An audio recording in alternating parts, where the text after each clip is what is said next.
తులారాశి వాళ్ళకి కానీ చూసుకున్నప్పుడు సెప్టెంబర్ మాసంలో వీళ్ళకి ఏవైతే చేతి వృత్తుల వాళ్ళు ఉన్నారో వాళ్ళకి అనుకూలంగా ఉంటుంది.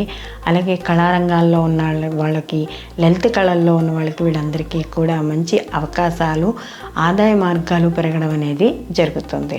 అలాగే నిరుద్యోగులకు ఉద్యోగాలు రావడం, ప్రభుత్వ పరంగా కూడా అనుకూలమైన వ్యవహారాలు ఉండడం అనేది జరుగుతుంది. అలాగే ఇక్కడ ముఖ్యంగా కానీ చూసుకుంటే సినీ కళారంగాల్లో ఉన్న వాళ్ళకి మంచి అవకాశాలు లభిస్తాయి. ఆధ్యాత్మిక చింతన అనేది పెరుగుతుంది. ముఖ్యంగా ఈ ఏదైతే వ్యాపారస్తులు వాళ్ళు చేస్తున్నారో ఆ వ్యాపారాల్లో ఏదైనా మొదలు పెడదాం, కొత్త వ్యాపారం మొదలు పెడదాం, లేదా వ్యాపారాన్ని కొంచెం విస్తృతి చేద్దాం అనుకున్నప్పుడు చిన్న చిన్న ఆటంకాలు, సమస్యలు ఏర్పడతాయి. కాబట్టి అలాంటి విషయాల్లో జాగ్రత్త తీసుకోవడం అనేది మంచిది.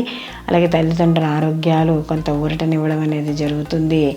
ఈ తులారాశి వాళ్ళకి కానీ చూసుకున్నప్పుడు వీళ్ళు కొత్తగా ఉద్యోగం కోసం ఎవరైతే ప్రయత్నిస్తున్నారో వాళ్ళకి కొద్దిగా ఆలస్యమైనా కూడా ఉద్యోగాలు రావడం అనేది జరుగుతుంది. మొత్తం మీద చిన్న చిన్న మానసిక సమస్యలతో అనుకూలంగానే ఈ మాసం ఉండడం అనేది జరుగుతోంది.